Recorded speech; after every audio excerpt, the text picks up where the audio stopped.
नाजरीन, आज फिर हम आपको अपने प्रोग्राम फजल रबी में खुश आमदीद कहते हैं। हम खुदा का शुक्र अदा करते हैं जो अपने फजल करम से हम इंसानों को ऐसे मौके फराहम करता है कि हम उसकी बातें बयान कर सकें, उसकी बातें सुन सकें जो इंसान के लिए भलाई, रोशनी और ज़िंदगी हैं। मैं आपका होस्ट डॉक्टर डैनियल फजल रब्बी के नए एपिसोड के साथ आपकी खिदमत में हाजिर हूं। हर रोज सूरज निकलता है, शाम होती है। जिंदगी का सिलसिला इस जमीन पर चलता रहता है। लोग आते हैं, लोग जाते हैं, मौसम बदलते हैं और निज़ाम कायनात चल रहा है। एक दुनियावी निज़ाम है और एक अनदेखा रूहानी निज़ाम है जो खुदा ताला में, खुदा ताला की ज़िंदगी में, उसकी ज़ात में कायम रहता है। दुनियावी निज़ाम का हिस्सा तोड़ फोड़ का शिकार है, मिटने वाला है। खुदाई रूहानी निज़ाम में खुदा की पाक ज़ात हमेशा से थी, हमेशा से है और हमेशा तक रहेगी। खुदा ये चाहता है कि हम इस ज़मीन पर उसकी बरकतों से लुत्फ़अंदोज़ हों और जब इस दुनिया को कोई भी इंसान छोड़े तो फिर उसके अंदर ये यकीन हो इस ज़मीन पर रहते हुए कि उसकी आखिरत खुदा ताला के साथ गुजरेगी। क्या ये यकीन, क्या ये ज़मानत, क्या ये तजर्बा इस ज़मीन पर हो सकता है? आइए आज इस प्रोग्राम में आपको इसका जवाब भी मिल जाएगा। मेरे साथ आज शरीक है भाई परवेज। हम देखेंगे खुदा का फजल, रूहानी जिंदगी, खुदा की जिंदगी का तजर्बा उनको किस तरह से हुआ।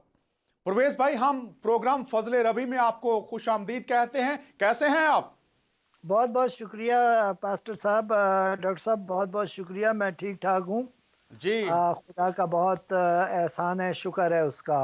जी। और हम सबसे पहले मैं तमाम देखने और सुनने वालों को खुदावन यीशु मसीह के पाक और बुजुर्ग नाम में सलाम पेश करता हूँ। जी, बहुत शुक्रिया। हम खुश हैं कि आज आप हमारे साथ शरीक हैं और हम बात करेंगे बाइबल का खुदा जो तमाम बनी नौ इंसान का खालिक और मालिक है, उसका फजल जिंदगियों में किस तरह से आ जाता है। परवेज भाई, आप हमें बताइए अपने फैमिली के बारे में, अपने बचपन के बारे में, और उसके बाद हम आपसे पूछेंगे ये फजल आपकी ज़िंदगी में कैसे आया, उसने क्या तब्दीलियां आपकी ज़िंदगी में पैदा की, अब आप मसीह खुदावंद के लिए क्या कर रहे हैं। तो आगाज़ करते हैं। बताइए हमें आपका ताल्लुक किस इलाके से है, कहाँ पैदाइश हुई, फैमिली के बारे में, और फिर यहाँ से आगे हम बात करते रहेंगे।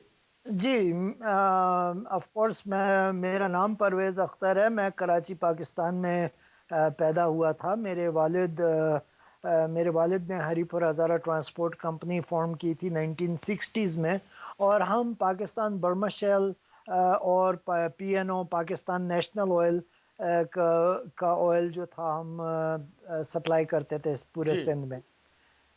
मेरे वालिद जो थे वो ओरिजिनली हरीपुर हज़ारा से थे, और हरीपुर हज़ारा से president field marshal Ayub Khan भी हरीपुर हज़ारा से थे, और मेरे वालिद के फील्ड मार्शल अयूब खान के साथ बहुत अच्छे गहरे ताल्लुकात थे। मेरे वालिद जो थे वो स्वादे आज़म अहले सुन्नत एक तंजीम थी, इस्लामी तंजीम, जी जी उनके भी एक बहुत अहम रुकन थे, मेंबर थे। जी और कराची में ही हम पैदा हुए, कराची में ही हमने तालीम ली और बड़े हुए। जी जी, बहुत शुक्रिया। हम शुक्रगुजार हैं आपने ये बातें हमें बताई। तो ये भी बताइए आपकी मजहबी ज़िंदगी बचपन में कैसी थी, वालदैन की ज़िंदगी कैसी थी, थोड़ा सा इसके बारे में भी हमें बताइए। जैसे कि मैंने बताया कि मेरे वालिद जो थे वो स्वादे आज़म अहले सुन्नत के एक मेंबर थे, और इससे आप जान गए होंगे कि मेरे वालिद जो थे वो बहुत मजहबी शख्स थे, और मेरी वालदा भी बहुत मज़हबी शख्स थी। हमारे यानी दोनों पेरेंट्स हमारे मज़हबी बहुत मज़हबी थे, और हम शुरू से ही हमने नमाज रोज़ा और इस्लाम की तालीमों पर हम अमल करते आए हैं जैसे हमें सिखाया गया है। अ, मैं चूँकि थोड़ा ऐड करना चाहता हूँ ये बात कि हमने बचपन में जी जो सीखा था जी जी, वो जरूर। वो ये है कि पास्टर साहब हमें अ, अ, दीनी तालीम के साथ-साथ एक ऐसी तालीम दी गई थी जो कि आज भी इस मुआशरे में मौजूद है। हालाँकि 30-35 साल हो गए, लेकिन मैं देखता ये हूँ कि वो ही तालीम जो मैंने पाई थी बचपन में, वो आज भी मौजूद है और उसके आसार आज तक मौजूद हैं। और मैं समझता हूँ कि मेरी टेस्टिमोनी, मेरी जो शहादत है, मेरा जो तजर्बा है, ये मैं शेयर इसलिए करना चाहता हूँ कि क्योंकि मैं समझता हूँ कि खुदा का मुझ पे फजल हुआ है। मैंने रोशनी को देखा है, मैंने सच्चाई को जाना है, और मैं चाहता हूँ कि ये सच्चाई, ये रोशनी दूसरे भी देखें, जी क्योंकि लिखा है किताब। बहुत शुक्रिया। आप मुझे ये बताइए, आपने कहा ये तालीम है जो लोगों के जहनों पर, उनके बातन में भरी जाती है, तो ये तालीम क्या थी जिसको आप बताना चाहते हैं कि जो गलत थी और गलत है और लोगों को बुराई और बर्बादी की तरफ लेकर जा रही है? थोड़ा सा बताइए हमें। जी, देखें, जब हम छोटे थे तो हमें ये बताया गया था कि जो हम सुन्नी मुसलमान हैं, हम सच्चे मुसलमान हैं, और बाकी जो दूसरे मुसलमान हैं जैसे शिया हैं, वहाबी हैं, या और दूसरे जो ग्रोह हैं। ग्रोह हैं, वो सब जो हैं वो नकली हैं, और वो जहन्नुमी हैं। और इसी तरीके से हमें क्रिश्चियंस के बारे में भी गलत बताया गया था, हमें हिंदुओं के बारे में बताया गया था। हमें बताया तो ये गया था कि न क्रिश्चियंस के साथ हमारा उठना बैठना हुआ करे, ना ही हम उनके साथ खेला करें, ना ही घर की बातें शेयर किया करें, और ना ही उनके साथ इतनी गहरी दोस्ती हमें रखनी चाहिए। उनको मस्जिद में भी हमें लाने से मना किया जाता था। तो एक नफ़रत का टीका, एक नफ़रत का बीज हमारे ज़हनों में उस वक़्त बो दिया गया था जब हम बहुत छोटे-छोटे थे। अच्छा। और उस उसके नतीजे में ये हुआ कि हम अ, हमेशा दूसरे लोगों को अपने से कमतर समझते थे, जी दूसरे लोगों से हम परहेज़ करते थे, हम उनके बर्तनों में नहीं खाते थे, हम उनके साथ उठते-बैठते नहीं थे, क्योंकि हमारे जो उलमा, हमारे मौलवी, हमारे जो पेशवा थे, उन्होंने हमको जो सिखाया वो हमारे ज़हनों में रहा। जी तो अ, इसीलिए मैं समझता हूँ कि ये ज़रूरी है कि मैं वो बातें बताऊँ जो कि रियलिटी हैं, जो कि हकीकत है, जो आज दुनिया में हो रहा है। और मैं आपको एक बात बताना चाहता हूँ जी, कि जरूर। आज भी अगर आप पाकिस्तानी पासपोर्ट या आइडेंटिटी कार्ड एप्लीकेशन अगर आप उठाएं, जी उस एप्लीकेशन में कॉलम नंबर 34 में आज भी ये लिखा है कि हमें एफिडेविट देना पड़ता है कि हम जो हैं वो मुसलमान हैं, और हमारा कादियानियों से कोई ताल्लुक नहीं है। गोया कि वो I kind of agree with that, but मैं ये समझता हूँ कि ये इस कॉलम तफरीक और ये इम्तियाज आप समझते हैं नफरतों जी, को परवान चढ़ाता है, आप ये कहना चाह रहे हैं शायद। हाँ जी, ये कहना चाह, और दूसरी बात ये है, मैं ये भी कहना चाहता हूँ कि इस कॉलम का इस एप्लीकेशन से कोई ताल्लुक नहीं है। मैं अपने उलमाओं से, अपने टीचरों से, अपने पॉलिटिशियन से, हुकूमत से ये सवाल करना चाहता हूँ कि इस कॉलम का होना कितना ज़रूरी है, कि वो ये इस कॉलम का इस जगह पे होना। ये एप्लीकेशन है, इसमें कोई ज़रूरत नहीं थी। बहरहाल हम आगे चलते हैं। जी हाँ, आज भी अगर आप देखें पूरी दुनिया में हम मुसलमान लोग जो हैं वो क्या कर रहे हैं। हमारे हम मुसलमान लोग क्रिश्चियनों से लड़ रहे हैं, हिंदुओं से लड़ रहे हैं, यहूदियों से लड़ रहे हैं, हम मुसलमान लोग सिखों से लड़ रहे हैं, बुद्धा से हम लड़ रहे हैं, गैर मुस्लिम जितने भी हैं उनसे हमारी लड़ाई है। जी और सबसे बड़ी बात यह है कि हम मुसलमान लोग आपस में खुद लड़ रहे हैं। शिया सुन्नी से लड़ रहा है, सुन्नी शिया से लड़ रहा है। और एक आप ईरान में देखें, ईरान सऊदिया के खिलाफ, सऊदिया ईरान के खिलाफ, इराक के खिलाफ। आप अगर पूरी दुनिया को अगर एक नज़र में देखें, आप देखेंगे कि पूरी दुनिया में जहाँ जहाँ मुसलमान हैं वहाँ फसाद है, झगड़ा है। और उसकी एक वजह यह है कि उनके पास रोशनी नहीं है, उनके पास कलाम नहीं है, उनके पास सच्चाई नहीं है। और मैंने इस सच्चाई को जब जाना तो मेरा दिल ये चाहता है, मोहब्बत से मैं अपने लोगों तक इस कलाम को पहुंचाना चाहता हूं। जी जी, ये मैं मेरी शुक्रगुजार हूं कि आपने बड़ी तफसील के साथ इन बातों पर रोशनी डाली है और बताया है। मैं नहायत शुक्रगुजार हूं आपका।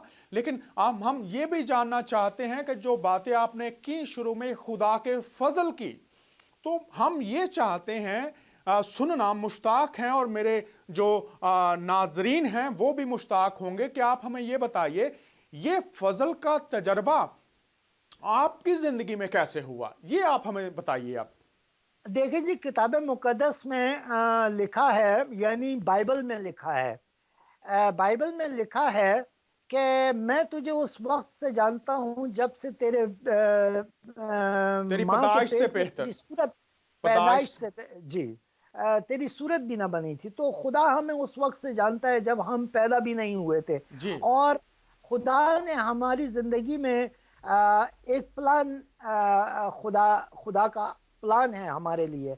और मैं आपको इस बात की गारंटी इस से ये बात कह सकता हूँ कि ये बात सच लिखी है, वो इसलिए क्योंकि मैंने बहुत सारे ख्वाब देखे हैं जो कि पूरे हुए हैं। मैं बचपन से ही जब छोटा सा था तो 2 बार मैं किडनैप हुआ था पाकिस्तान में, कराची में। और उसके अलावा मैंने बहुत सारे ख्वाब देखे। उसके अलावा मेरे 14 एक्सीडेंट हुए। 14 एक्सीडेंट में से 11 गाड़ियां जो हैं वो घर वापस नहीं आई। जी यानी मैंने 11 गाड़ियां अपने जिंदगी में टोटल की हैं। और इसके अलावा जो दूसरे तजर्बे मेरी ज़िंदगी में हुए हैं, मैं वो भी शेयर करना चाहता हूँ, ताकि मैं ये बता सकूँ कि अगर मैं ये कहता हूँ कि मेरे पास रोशनी है, मेरे पास कलाम है, तो उसकी वजह है। जी और कलाम मुकद्दस में लिखा है कि हर वो काम जो आसमान के नीचे होता है उसकी एक वजह और वक्त और वजह होती है। दरख्त लगाने का एक वक्त होता है, लगाए हुए को उखाड़ के फेंक देने का एक वक्त होता है। पत्थर बटोरने का एक वक्त होता है, पत्थर फेंकने का एक वक्त होता है। और वक्त पे हमारे बुजुर्ग सुलेमान ने, हजरत सुलेमान ने बहुत कुछ लिखा है। जी, आपने बहरहाल, बिल्कुल ठीक कहा। मैं अपने नाजरीन को यह बता दूं, सुनने का एक वक्त है, वक्त को सुनने का, गनीमत जानना है। आज ये बातें जो आपके पास पहुंच रही हैं, ये खुदा की तरफ से वक्त मुकर्रर था कि आज आप तक पहुंचे। परवेज भाई, आप ये बताइए, ये फजल आपकी जिंदगी में कैसे आ गया, ये बताइए। देखें जी, मैं ऐसा हुआ कि जब हम पाकिस्तान से, मैं 1980s में जब अमेरिका आया, तो मेरे जहन में एक प्लान था। वो ये था कि मैं मिलियनर बनूंगा, मैं बहुत सारे पैसे कमाऊंगा। मैं जो हम में से अक्सर जो आते हैं वो यही जहन में लेके आते हैं कि आपका ख्वाब ये था कि आप एक अमीर शख्स बन जाएं। जी, अमीर शख्स बने जी। और आगे। उस पे मैं काम करता रहा। और ऐसा हुआ कि मैं छोटे छोटे, मैंने शुरू में एक जॉब ली थी। उसके बाद मैंने फ्ली मार्केट में टोपियों का कारोबार शुरू किया। उसके बाद कपड़ों में आया। मैं 17-18 साल की उम्र में मैंने अपना गोल अचीव कर लिया था। जी तो उसके बाद ऐसा हुआ कि मैं छोटे छोटे हाउसेस खरीदने लग गया था। और जब मैं हाउस खरीदता था तो कभी कभी मुझे बाइबल घरों में से मिलती थी। और बाइबल को मैं क्रॉस से पहचानता था। अक्सर बाइबल्स के ऊपर क्रॉस बना होता है। और अगर मैंने बाइबल कभी देखी तो मैंने बाइबल को हमेशा जब भी बाइबल देखी मैंने फाड़ा और उसको कचरे में फेंका। और मैं ये समझता था कि मैं बाइबल को, किताब मुकद्दस को फाड़ता हूँ, फेंकता हूँ, मैं नेक काम करता हूँ। और इसी तरह मैंने बहुत सारी बाइबलें अपनी ज़िंदगी में फाड़ के उनको कचरों में फेंकी थी। मैं होटलों में जाता था, होटलों में अगर मैं बाइबल ढूंढ-ढूंढ के फाड़ के फेंका करता था। जी, मैं ये समझता था कि मैं एक किस्म का जिहाद कर रहा हूँ, एक किस्म का अच्छा काम कर रहा हूँ। जी, और मेरे ज़हन में जो बातें बिठाई गई थी वो ये थी कि ये बाइबल जो है ये बदल गई है। ये बाइबल जो है ये इसकी जगह दूसरी किताब आ गई है। और ये बाइबल जो है वो बाइबल के पढ़ने वाले और बाइबल को सिखाने वाले और पढ़ने वाले दोनों जहन्नुमी और जहन्नुम में जाएंगे। ये मेरे ज़हन में था और इस वजह से मुझे बाइबल से बहुत नफ़रत हो चुकी थी। तो मैंने जब भी कभी बाइबल कहीं पे भी देखी तो मैंने बाइबल को फेंक दिया। और ऐसे नहीं फेंका बल्कि उसको मैंने डिस्ट्रॉय करके फेंका कि कोई दूसरा भी ना पढ़ सके। जी, तो यूँ हुआ कि एक दिन मैं अपने घर में काम पे जाने के लिए तैयार हो रहा था, सुबह-सुबह का टाइम था। एक औरत मेरे घर पे आई, उसने दरवाज़ा खटखटाया और उसने कहा मैंने जब दरवाज़ा खोल के देखा, तो वो एक ख़ातून थी, उन्होंने मुझे कहा कि can I read the gospel to you? हुँ, तो डॉक्टर साहब उस वक़्त मैं कुछ फ़ास्ट लेन में था, गलत काम भी करता था, तो जब भी कभी मेरे दरवाज़े पे कोई आता था, तो मैं बहुत कॉशन होके दरवाज़ा खोलता था। जी, मैं देखता था कि कहीं शेरिफ़ या पुलिस तो मेरे पीछे नहीं आई हुई, तो मेरा ये हमेशा कंसर्न रहता था, तो मैं हमेशा डोर पे ज़रूर जाता था देखने के लिए कि कौन है। ठीक तो है। बहरहाल वो औरत थी, उन्होंने मुझे कहा कि can I read the gospel to you? मैंने कभी गॉस्पेल का नाम भी पहले नहीं सुना था, मैंने ये अल्फाज पहले कभी सुना नहीं था गॉस्पेल। जी, तो मैंने कहा आ जाओ, तो वो अंदर आ गई और वो बाइबल को पढ़ने लग गई। हुँ, तो थोड़ी देर के बाद मैंने रियलाइज कर लिया, मैंने क्रॉस देखा उसकी बाइबल पे और जी, मैंने रियलाइज किया कि ये तो बाइबल पढ़ रही है। तो उसी वक़्त मुझे बेचैनी सी होने लग गई, मैंने जल्दी-जल्दी अपने सॉक्स पहनने शुरू कर हुँ, दिए, अपनी टाई पहनना शुरू कर दी। और मैंने देखा कि शायद अगर वो मुझे सॉक्स और जूते पहनते हुए देखेगी, टाई पहनते हुए देखेगी, तो शायद निकल जाएगी, लेकिन हुँ, वो पढ़ती रही, पढ़ती रही। बहरहाल ऐसा हुआ कि मैंने फिर उस औरत को कह दिया, मैंने कहा कि lady you have to get up and leave because I have to go to work. आपने तो उसे घर से निकाल दिया कि आप चले जाओ, मैंने अभी काम पर जाना है, तो वो चली गई। तो क्या वो पढ़ च रही थी वो? वो बाइबल पढ़ रही थी। क्या आपने सुना वहाँ से? वो बाइबल के जो बातें पढ़ रही थी, जब मैंने रियलाइज़ किया कि वो बाइबल पढ़ रही है, मेरा ज़हन जो था वो उस तरफ नहीं था कि वो क्या पढ़ रही है। मैं इस तरफ मेरा ज़हन था कि मैं इसको निकालूँ कैसे? सही मैं है। उसकी सुन नहीं रहा था। तो आपने तो निकाल दिया उसको। मैंने उसको निकाल दिया, तो निकलते वक़्त उसने मुझे एक बात पूछी, उसने कहा कि can I come back tomorrow? हुँ, कि ये तो मैंने उसको कहा कि हाँ, आप कल वापस आ जाना। जी, तो दूसरे दिन वो वापस आई और उसने दरवाज़ा उसी टाइम पे आई और उसने दरवाज़ा खटखटाया। तो जब उसने दरवाज़ा खटखटाया, तो मैंने जाके पीक होल में से देखा, तो वही औरत थी और इस बार मैंने दरवाज़ा नहीं खोला। जी, और वो खटखटाती रही और साथ में ये कहती रही कि knock it will be open, ask it will be given. जी, अच्छा, और तो ये बातें वो करके उसके बाद आपने उसके लिए दरवाज़ा नहीं खोला, तो इसके बाद फिर क्या वाक़यात आपकी ज़िंदगी में होना शुरू हुए? ये वो औरत आती रही, काफ़ी अरसे तक वो आती रही, बल्कि रोज़ आती थी और वो रोज़ दरवाज़ा खटखटाती थी। चूँकि मुझे एक डर था पुलिस का, तो मैं दरवाज़े पे ज़रूर जाता था देखने के लिए कि जी, कौन है। तो वो जब भी मैं जाता था, तो वो कभी-कभी देख भी लेती थी कि मैंने पीक होल से देखा है और वो मुझे वेव भी करती थी बाहर से। ठीक है। और उसको पता था कि मैं अंदर हूँ, लेकिन मैं दरवाज़ा नहीं खोलता था। लेकिन वो ये बात ज़रूर कह के जाती थी, knock it will be open, ask it will be given, seek you will find it. जिसके में उर्दू में इसका तर्जमा है खटखटाओ तो तुम्हारे वास्ते खोला जाएगा, ढूँढोगे तो पाओगे। जी, और माँगोगे तो दिया जी, जाएगा। जी, तो बहरहाल ऐसा हुआ कि कुछ अरसा गुज़र गया और मैं एक एक प्रॉब्लम में आ गया, मैं अरेस्ट हो गया जी और मुझे जेल हो गई। जी और जब मैं जेल में गया तो मुझे थोड़ा रियलाइज होना शुरू हुआ कि मैंने गलत कर दिया है, मुझसे गलती हो गई है। और अब मैं यहाँ पर अपने अल्लाह से जी उस वक्त मुखातिब हुआ। जी मैंने अपने अल्लाह को पुकारा, मैंने कहा देख है खुदा, ए अल्लाह, हम्म, मुझसे गलती हो गई है। जी मैं माफ़ी मांगना चाहता हूँ, मैं आइंदा नहीं करूँगा। जी मैं यंग हूँ, अगर मुझे सज़ा हो जाती है तो फिर मुझे बहुत अरसा में मुझे जेल में काटना पड़ेगा। तो मैं नहीं चाहता मुझे सज़ा हो, मुझ पे रहम हो। मैं यहाँ से बच जाऊँ तो मैं आइंदा कभी भी कोई ऐसा काम नहीं करूँगा। जी, ये बताइए आपने कितने अरसा ये दुआ की और फिर आप जब दुआ करते रहे तो फिर क्या हुआ आपकी जिंदगी में? कोई मैं जवाब आपको आया अल्लाह की तरफ से, खुदा की तरफ से? अल्लाह की तरफ से कोई जवाब नहीं आया, बल्कि मैं तो सजदों में घिर-घिर के मैं कई-कई घंटों तक मैं रोता रहता था और मैं दुआएँ माँगता रहता था। और दिल की गहराइयों से मैं ये दुआ माँगता था कि ए खुदा, ए अल्लाह, देख, मैंने जुर्म किया और उसकी मैंने इंकशाफ किया है, मैं उसका एतराफ़ करता हूँ, मैं अपनी गुनाह की मुआफ़ी माँगता हूँ, देख मेरी मदद कर दे, मुझे एक बार निकाल दो। मैंने नबी के सदक़े दिए, मैंने मन्नतें मानी, हम्म, लेकिन मैंने देखा कि कुछ हो नहीं रहा था। जी तो एक बार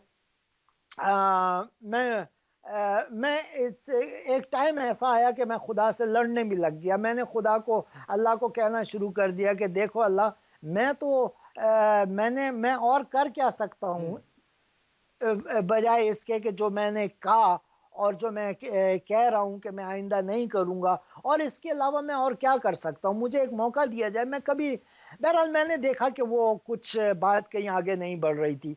तो एक दिन ऐसा हुआ, जी मेरे ज़हन में ख़्याल आया, जी बल्कि मुझे एक दूर से एक आवाज़ आई। जी और वो आवाज़ यूँ थी, खटखटाएगा तो खोला जाएगा, माँगेगा तो दिया जाएगा, ढूंढेगा तो पाएगा। ढूँढेगा तो पाएगा। जी ये अल्फ़ाज़, ये आवाज़ मुझे उस औरत की आवाज़ एक बार आई। जी तो जैसे ही मुझे एक आवाज़ आई, ये आवाज़ आई, तो मेरी एक्चुअली थोड़ी-सी ज़हन खुला और उस तरफ मैंने देखने की कोशिश की कि वो औरत कैसे मेरे घर पे आती थी, वो कैसे ये बात बोलती थी। और ये बात ज़रा सोचने ही लगा था तो एक और आवाज़ आई मुझे, उसमें कहने वाला ये कहता है कि तू मुसलमान है, तेरा बाप मुसलमान, तेरी माँ मुसलमान, तेरे भाई मुसलमान, और ये जो तू सोच रहा है ये गलत सोच रहा है। हम्म तो अल्लाह के पास जा और इसकी भी माफ़ी मांग। तो फिर मैं दोबारा अल्लाह के पास गया और मैंने कहा, ओ माय गॉड, मुझसे गलती हो गई, मैं तो क्रिश्चियनों के खुदा की तरफ सोचने लग गया और तू तो अल्लाह है, मैं तुझे छोड़ के वहाँ कैसे जा सकता हूँ। इस किस्म की दुआएं अब मैं मांगने लग गया। फिर मैंने दोबारा अपने आप को खुदा के, अल्लाह के हवाले किया और कहा कि देख है अल्लाह, मेरी मदद कर। जी मैं इतना बेचैन था, मैं यंग था, बेचैन था कि मैं जेल से निकल जाऊं। मुझे कुछ भी करना था निकलने के लिए। तो ठीक है। एक बार ऐसा हुआ कि ये आवाज़ जो खटखटाएगा तो खोला जाएगा, मांगेगा तो दिया जाएगा, ये आवाज़ मुझे अब रोज आने लग गई और हर मिनट मुझे ये आवाज़ आने लग गई। जी और मैं इस बात पे सोचने लग गया। तो एक दिन ऐसा हुआ कि मैंने मजबूर होके ये सोच लिया था कि मैं मांगूंगा, मैं अच्छा खटखटाऊंगा ठीक है। और मैं आजमाऊंगा। जी तो मैंने उन्होंने सुबह सुबह मुझे एक ब्रेकफास्ट में सुबह 4 बजे उन्होंने ला के मुझे ब्रेकफास्ट दिया। और उसमें ब्रेकफास्ट में 4 साढ़े 4 बजे का सुबह का टाइम था। वो सुबह सुबह उठाते हैं जेल में आके। जी और उन्होंने भाई ब्रेक भाई परवेज, आपके पास सिर्फ 3 मिनट रह गए हैं तो आप 3 मिनट में बता दीजिए जल्दी से। जी। तो ब्रेकफास्ट के बाद जैसे ही उन्होंने ब्रेकफास्ट ला के दिया तो मैंने अपनी उंगली उसमें डुबोई और मैंने दीवार पे क्रॉस बनाया। क्रॉस बना के मैंने दीवार पे क्रॉस बना के मैंने कहा कि अगर तुझ में सच्चाई है तो मुझे निकाल के बता। हम्म तो उसी वक्त, उसी सेकंड उसी लम्हे दरवाजा खुला और जेलर अंदर आया। उसने कहा, mister Akhtar, pack up, you will be leaving today. मैंने उसी वक्त अपना बिस्तरा भी जल्दी जल्दी लपेटना शुरू किया, अपने से ब्रश वगैरह उठाना शुरू किए। मैं एक नज़र जेलर को देख रहा था कि कहीं ऐसा ना हो कि इसने मिस्टेक कर दी हो, और एक नज़र क्रॉस को देख रहा था कि ये हो क्या गया। मैंने एक बार बोला और ये बात सुनी गई। जी। बहरहाल वहाँ पर मैं उसके बाद जब मैं जेल से निकला तो मैं ट्रेन में बैठा इसी माजरे को सोच रहा था कि मैंने इतना अरसा अल्लाह से दुआएं मांगता रहा, और मैंने क्रॉस बना के एक बार दुआ मांगी और वो कबूल हो गई। तो उसका मैं उसके बारे में भी सोच रहा था ट्रेन में बैठे हुआ। तो फिर मुझे एक और आवाज़ आई। कहने वाला मुझे कहता है कि जी वो परवेज भाई, मैं आपको यहीं पर रोकता हूं। मैं आपका जो आपकी टेस्ट मनी है उसको जारी रखेंगे, लेकिन इस सेगमेंट को यहां पर बंद करते हैं। नाजरीन, आप सुन रहे हैं खुदा का फजल, फजल रबी। बाइबल मुकद्दस फरमाती है, ईमान सुनने से पैदा होता है और सुनना मसीह के कलाम से। ईमान सुनने से पैदा होता है और सुनना मसीह के कलाम से। ईमान सुनने से। क्या आप खुदा की आवाज सुनने के लिए तैयार हैं? क्या आप मसीह की आवाज सुनने के लिए तैयार हैं? इस शख्स ने, हमारे भाई परवेज ने, ये आवाज सुनी और उसको ठुकराता रहा। लेकिन जब मुश्किलों के पहाड़ उस पर टूटे, उन मुश्किलों में, परेशानियों में, मायूसियों और नाउमीदियों में जब उसने पुकारा खुदामंद यीशु मसीह को, तो उसकी कुदरत उस जगह पर, जिस जगह पर मायूसियों, नाउमीदियों में वो गहराइयों में गिर चुका था, खुदा का हाथ निकालने के लिए आ मौजूद हुआ। आज आप क्या ऐसी सूरत हाल का शिकार हैं? आपने कलाम सुना है, इसको अपने दिल में जगह दीजिए, इस पर सोचिए, गौर कीजिए। मैं प्रोग्राम का इख्तिताम यहीं पर करता हूं। इस सिलसिले की दूसरी किस्त जारी रखेंगे, इस उम्मीद के साथ कि खुदामंद इस प्रोग्राम को बहुतों की बरकत और निजात के लिए इस्तेमाल करे। आपका होस्ट डॉक्टर डैनियल आपसे इजाजत चाहता है। खुदामंद की सलामती आपके साथ हो। खुदा हाफिज।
नाजरीन, हम आपको प्रोग्राम फजल रबी में खुश आमदीद कहते हैं। मैं हूं आपका होस्ट डॉक्टर डैनियल।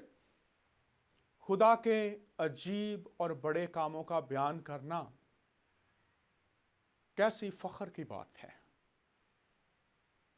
वो अजायब जो इस कायनात में करता है, और फिर जो कायनात में उसकी सबसे कीमती चीज़, उसकी तख्लीक इंसान है, उसकी ज़िंदगी में जब उसके बड़े कामों का ज़हूर होता है तो उनका बयान करना नहायत फ़ख्र की बात है। हम खुदा का शुक्र अदा करते हैं, उसने हमें इस काबिल किया, ये मौका अता फरमा दिया कि उसके फजल की बड़ी बातें दुनिया के तमाम इंसानों तक पहुंचा सकें। हम सुन रहे थे हमारे भाई परवेज, वो हमारे साथ थे और पहला प्रोग्राम जिसमें उन्होंने खुदा के फजल की बातों को बयान किया आपने सुना। आज उसी प्रोग्राम को जारी रखेंगे और जो बातें रह गई थी वो इस प्रोग्राम में आप सुनेंगे। प्रोग्राम के इस दूसरे हिस्से में परवेज भाई, हम आपको खुशामदीद कहते हैं। कैसे हैं आप? जी ठीक ठाक डॉक्टर साहब, बहुत बहुत शुक्रिया आपका। जी, आ, हम खुदा के शुक्रगुजार हैं। ये जी ये जरूर। ये ये उसका करम है परवेज भाई हम ये पर कि हम उसका उसकी करम। जलाली बातों को, उसकी हकीकी बातों को, उसकी बाबरकत बातों को, उसकी जिंदगी को बदल देने वाली बातों को लोगों तक पहुंचा सकते हैं।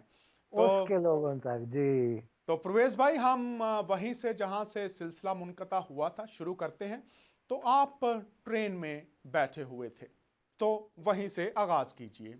जी, जेल से छूटने के बाद मैं जब ट्रेन में सफ़र कर रहा था तो मैं इन्हीं बातों के बारे में सोच रहा था कि कैसे मैं अल्लाह के आगे मैंने गिड़गिड़ा के दुआएं मांगी और कितना अरसा मैंने दुआएं मांगी और कुछ भी ना हुआ। लेकिन एक बार मैंने खुदावंद यीशु मसीह से एक बार मैंने चैलेंज करके उनको कहा तो दरवाज़ा खुल गया और उन्होंने मेरी बात सुनी और मेरी मदद की। जी और मैं ये बातें अभी सोच ही रहा था तो एक और आवाज़ आई जिसमें कहने वाला ये कहता है कि वो एक महज इत्तेफाक था। जी तो फिर बहरहाल इत्तेफाक था या नहीं था, किताब मुक़द्दस में एक वाक़या लिखा है जिसमें खुदावंद यीशु मसीह ने एक अंधे को आंखें बख्शी, बीनाई दी,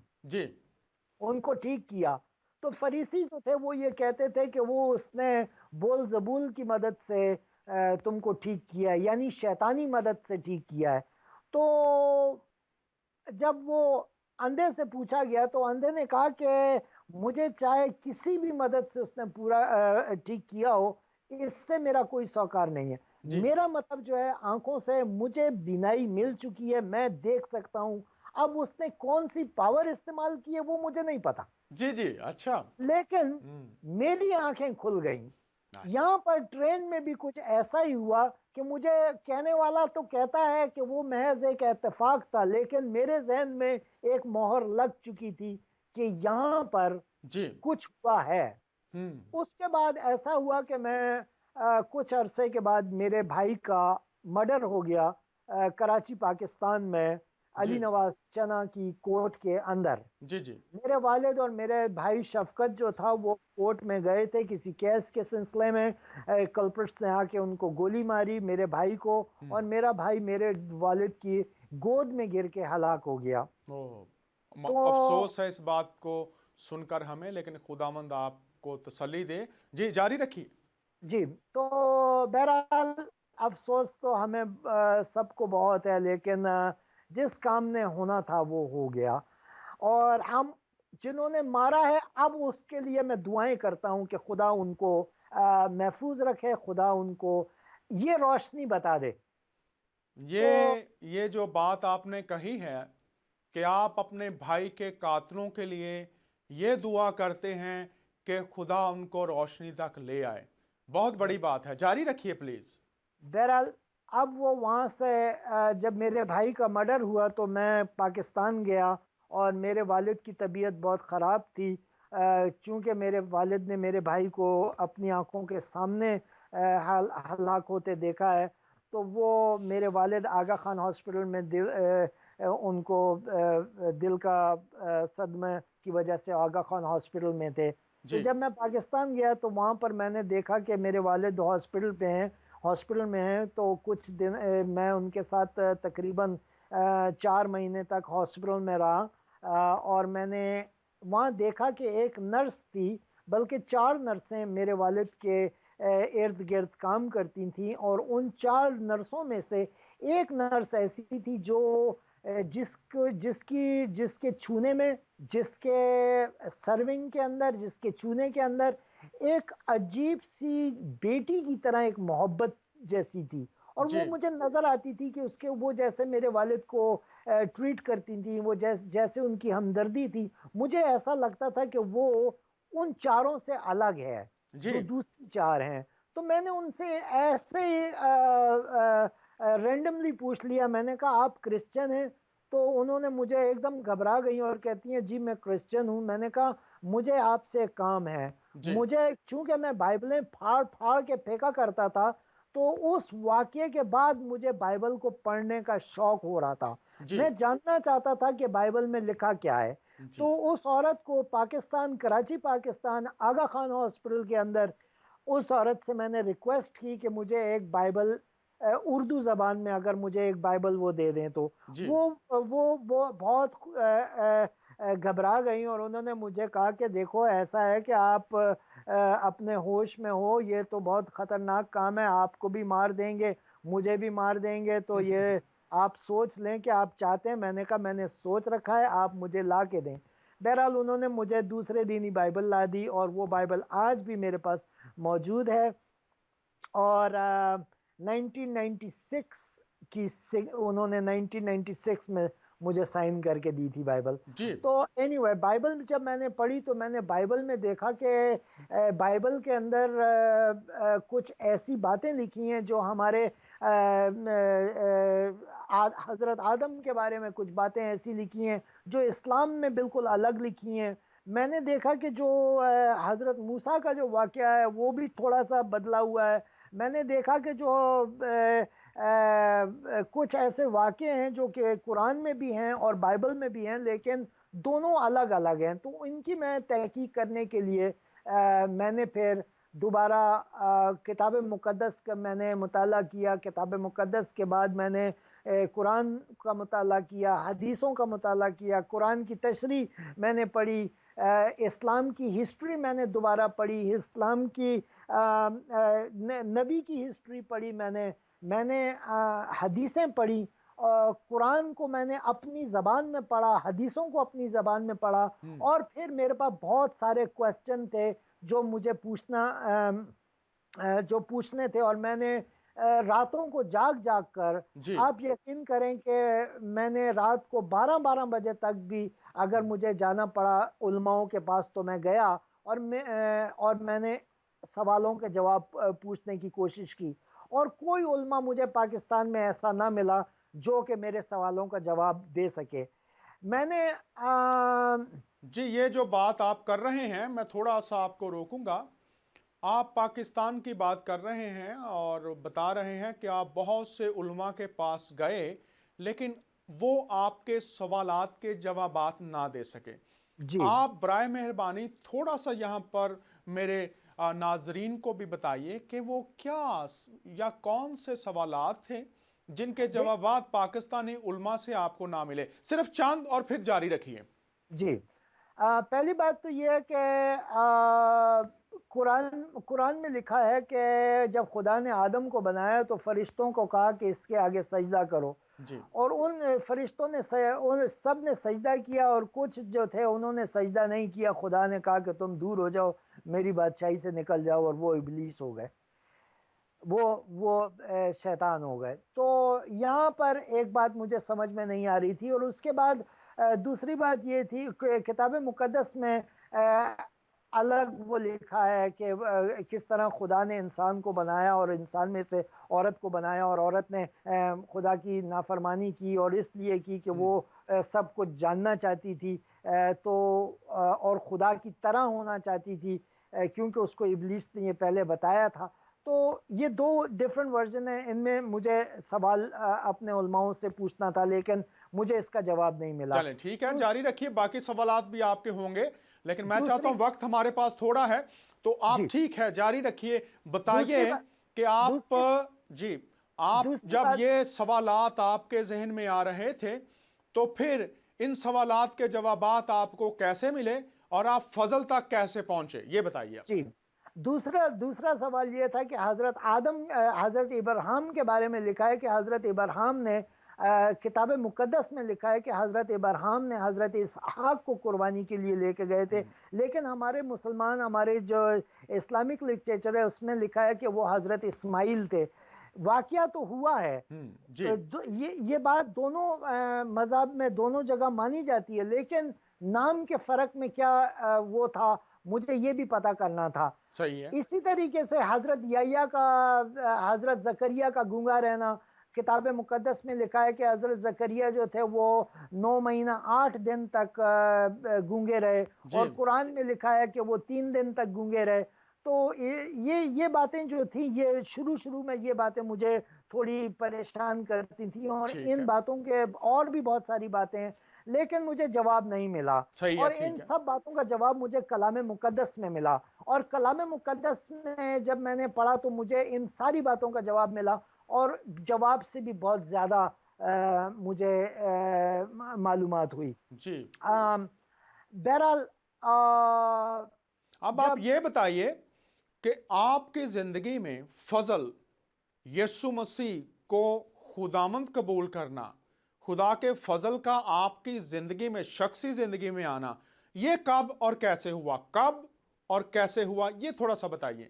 मैंने 22 साल तक रिसर्च की। 22 22 साल तक? साल जी, 22 साल तक मैंने रिसर्च की। जब ये वाकया पहले हुआ था, जब मुझे जेल में खुदावंद यीशु मसीह ने मेरी मदद की थी, उस वक्त से लेके जब तक कि मैंने खुदावंद यीशु मसीह को अपना खुदावंद, अपना निजात दहिंदा नहीं माना, मैंने 22 साल तक इसकी तहकीकात की है। 22 साल के बाद मैंने देखा कि ये जो कलाम मुक़द्दस है, ये सच्चा कलाम है। बाकी कलाम जो हैं वो उनमें सच्चाई नहीं है। अब उनमें ऐसी इंफॉर्मेशन ज़रूर है, जैसे कि दरख्तों में मेल एंड फीमेल है, और पानियों के बीच में एक दीवार है, और लोहा जो है वो आसमान की आया हुआ है, और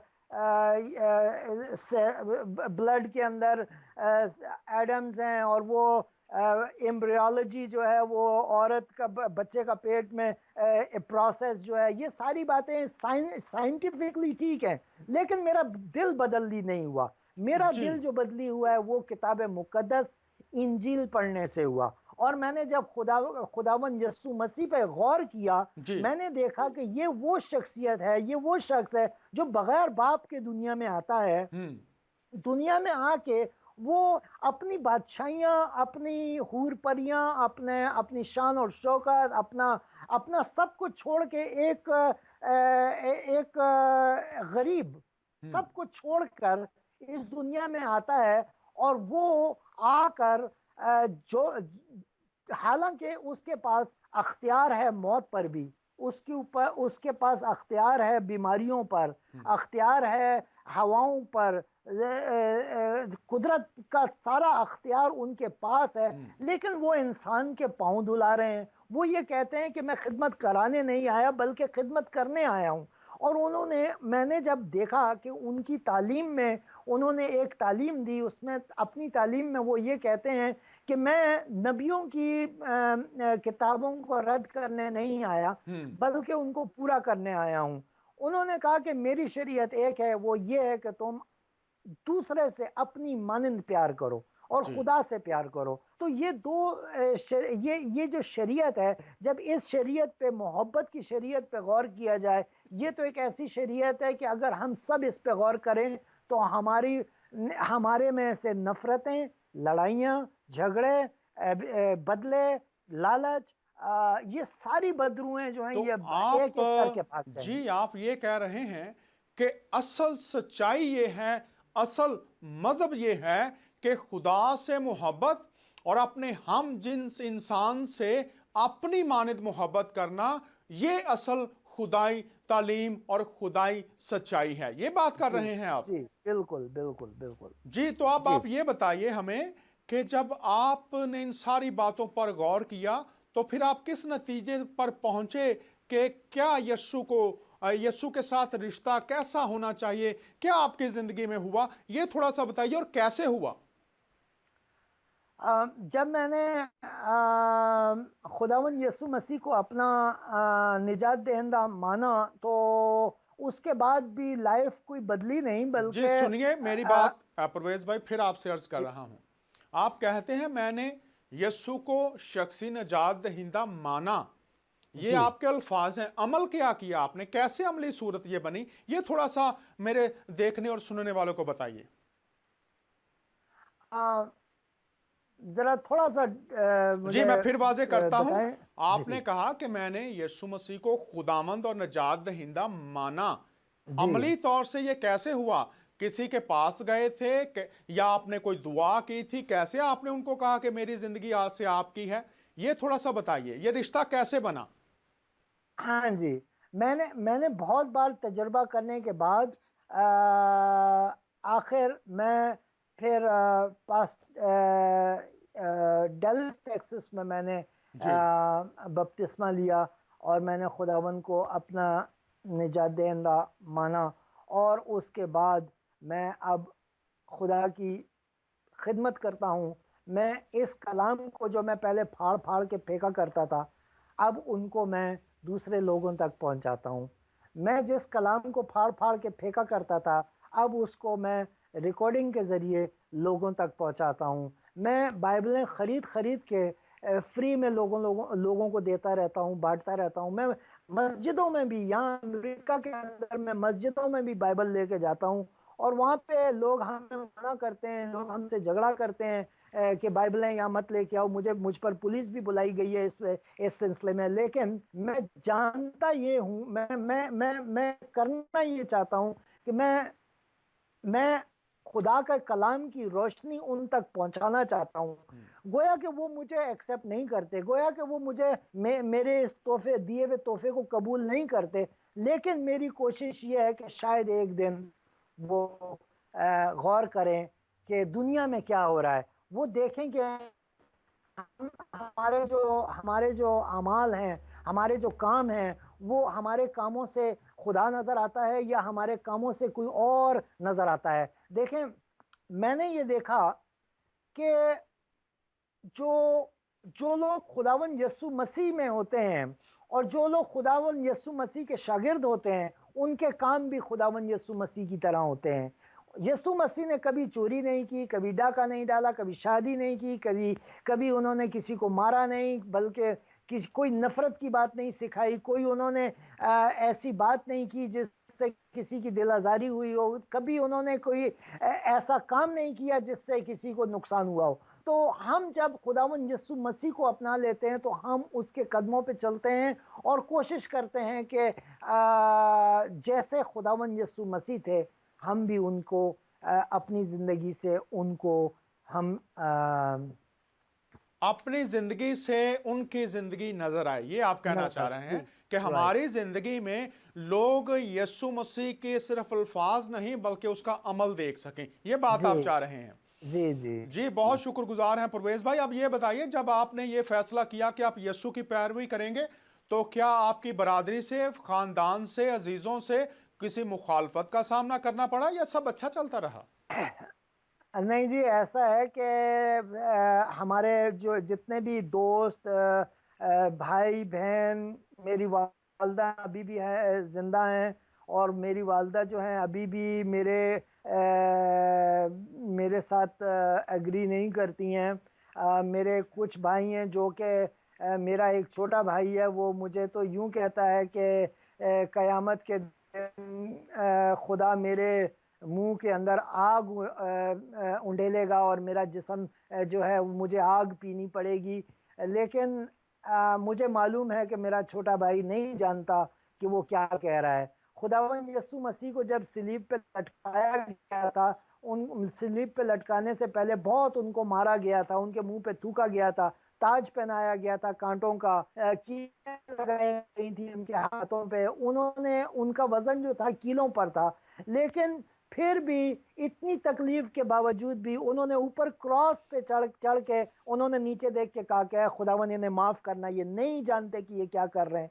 तो मुझे मालूम है कि मेरा छोटा भाई जो है वो नहीं जानता कि वो क्या कहता है।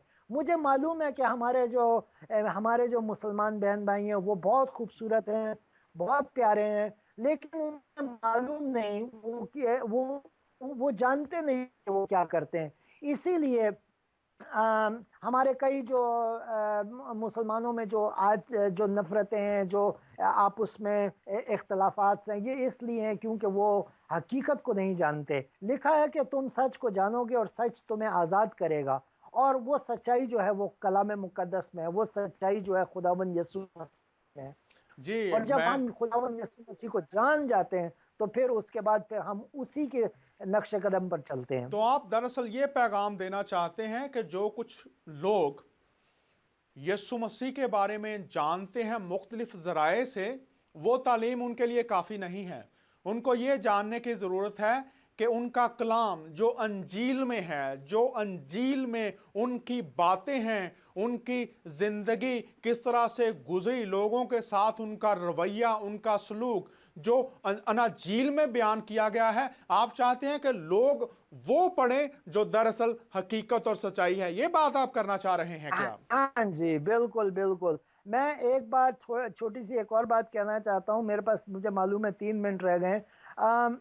मैं एक शो देख रहा था। एक शो में एक डांसर हैं, वो ये कहती हैं कि हमारा डांस तो बहुत अच्छा है और लोग जो हैं वो हमारा डांस देखने के लिए आते हैं, जी।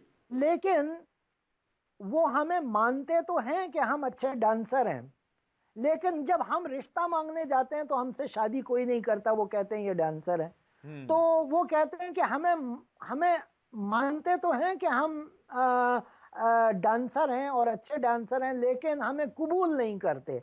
इसी तरीके से हमारे मुसलमान भाई जो हैं वो ये बार बार ये कहते हैं कि हम तो मानते तो हैं, हम मानते तो हैं, लेकिन वो जानते नहीं कि वो किसको मानते हैं, वो क्या चीज है, वो क्या शख्सियत है, उनका उनका उनका आने का मकसद क्या था, वो थे कौन, वो नहीं जानते। और मैं चाहता ये हूं कि ये रोशनी मैं अपने भाइयों तक पहुंचा सकूं। तो आप ये कह रहे हैं कि वो मसीह की जो सही तालीम है उससे ना आशना है, नाशना है, और ना राइट। आशनाई की बदौलत वो हकीकी खुशियों से, हकीकी खुदा की भलाई से, हकीकी खुदा की हदायत से दूर हैं। ये बात करना चाह रहे हैं आप। जी यही मैं, जी जी तो बिल्कुल। शुक्रगुजार हैं कि आपने ये वक्त निकाला और आप प्रोग्राम फजल रबी में आए, और कुरान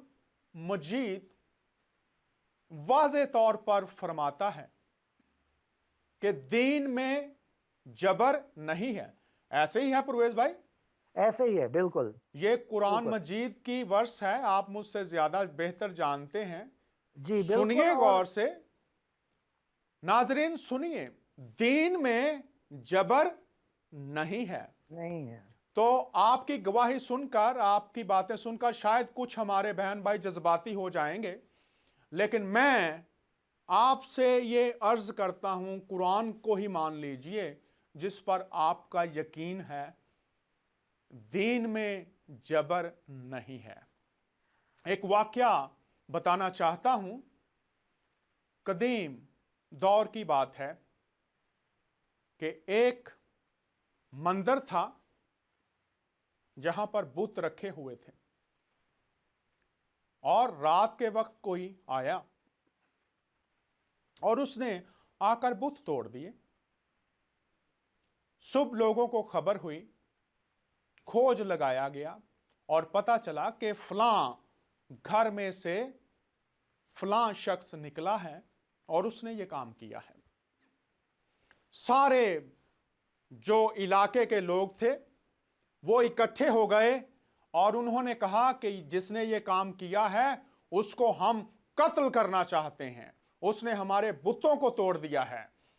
जी हां, बुत तोड़ना या किसी इबादत खाने की बेहुरमती करना बजा नहीं है, लेकिन बुत तोड़ने वाले के घर के सामने चले गए, उसके बाप को बुलाया गया और कहा यह लड़का हमारे हवाले कर दो ताकि हम इसे कत्ल करें।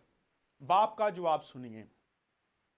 बाप ने कहा कि तुम्हारे देवी देवता जिनके बुत तोड़े गए हैं, अगर उनके अंदर ताकत है, कुव्वत है, वो अपनी बेइज्जती महसूस करते हैं, तो वो खुद आकर इसके साथ डील करें। अपने खुदाओं को मौका दीजिए कि वो अब बदला लें। आपके पास बदले का इख्तियार नहीं है। खुदा अगर जिसका बुत तोड़ा गया है उसको बदला लेने दीजिए, वो आए और इसके साथ जंग करे, वो जो सजा देना चाहे दे।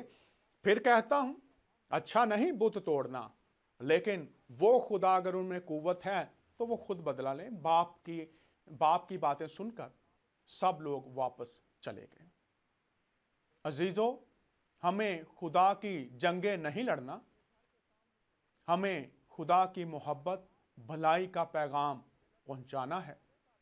यही खुदा के दिल की ख्वाहिश है कि वो किसी इंसान की हलाकत नहीं चाहता। बाइबल फरमाती है वो चाहता है कि सब की तौबा तक नौबत पहुंचे, सब तौबा तक आ जाएं।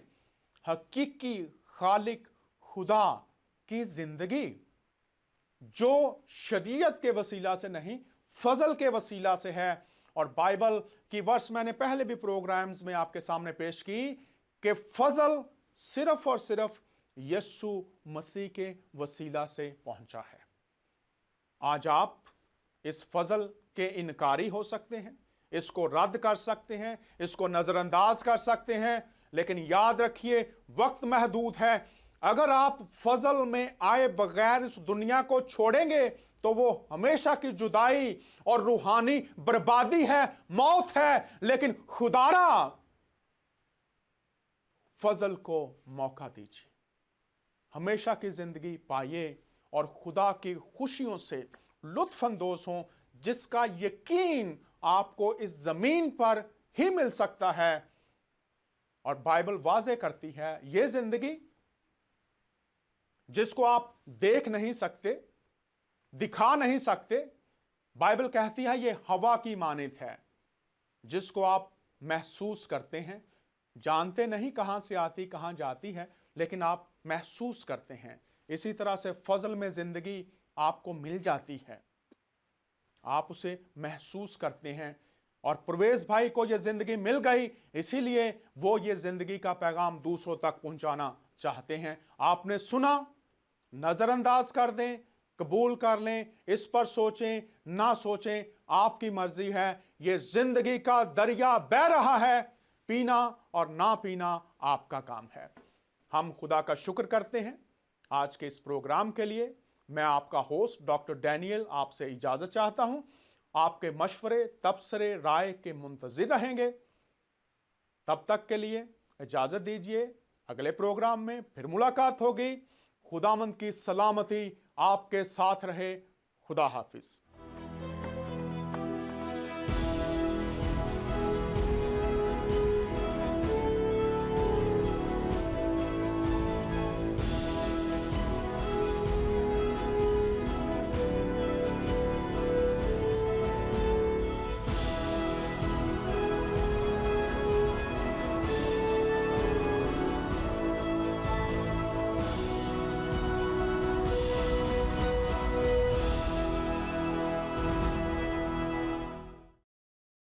मैं डॉक्टर डैनियल आपसे बात कर रहा हूं। 25 जून को हम बात करेंगे मजहब की पैरवी या खुदा की पैरवी। हमारे साथ शरीक होंगे भाई परवेज और बहन यास्मीन। आप स्काइप के जरिए से, टेलीफोन के जरिए से इस प्रोग्राम में शरीक हो। मेरा ईमान है खुदा हम सबको बरकत देगा, क्योंकि वो बरकत का खुदा है। बहुत शुक्रिया।